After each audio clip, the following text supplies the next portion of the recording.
ভালোবাসার মধ্যে কোনো স্বার্থ থাকবে না। আপনি দেখবেন পৃথিবীর যত গণ্ডগোল বা এই সম্পর্কের জনিত গণ্ডগোলগুলো, যখনই সেখানে স্বার্থ ঢুকে যায়, যখনই সেখানে কোনো স্বার্থের প্রশ্ন চলে আসে, তখনই দেখবেন সেই ভালোবাসা কিন্তু তখন সেখানে ভালোবাসার মৃত্যু হয়, স্বার্থের উত্থান হয়, আর সম্পর্কের শেষ হয়। তাই ভালোবাসার একটা বড় ফিচার হচ্ছে নিঃস্বার্থ এবং ভালোবাসার জন্য বাসা, শুধু ভালোবাসার জন্যই ভালোবাসা, বিনিময়ে কিছু চাওয়ার নয়। যারা এটা করতে পেরেছিলেন তারাই আজকে আমাদের কাছে পূজ্য এবং প্রণম্য।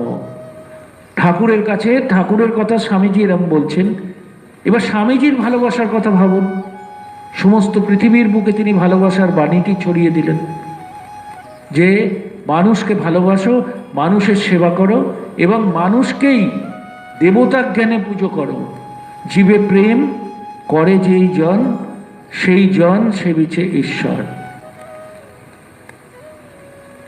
সুতরাং এই যে ঠাকুরের কথা বলছেন স্বামীজি, যে তিনি ছিলেন লাভ পার্সনিফাইড, একটা ভালোবাসার ঘনীভূত রূপ। তার মধ্যে শুধু ভালোবাসা আর ভালোবাসা ছিল, আর কিছু ছিল না। যে জন্য তিনি কাউকে বকলে সেটাও ভালো লাগতো, তিনি কাউকে আদর করলে সেটাও ভালো লাগতো, এবং তাকে কেন্দ্র করে সেই সময় মানুষের এত ঢল নেমেছিল ঠাকুর যখন বেঁচেছিলেন, যে তার কাছে একবার যাবার জন্য। আমরা এই অভেদানন্দজির কথা জানি, এখান থেকে ঠাকুরের টানে হেঁটে হেঁটে দক্ষিণেশ্বর, এই ডিমগোস্বামী যেখানে তিনি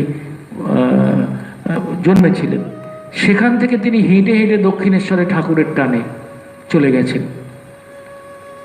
ঠাকুরের এই ভালোবাসার আকর্ষণটা প্রত্যেকটা মানুষের ওপর সমানভাবে বর্ষিত হতো, এবং সেইখানেই তিনি বলছেন যে বাকি সকলে ভালোবাসার ভান করে, তিনি কিন্তু ভালোবাসতে জানেন। এটা স্বামীজির কথা।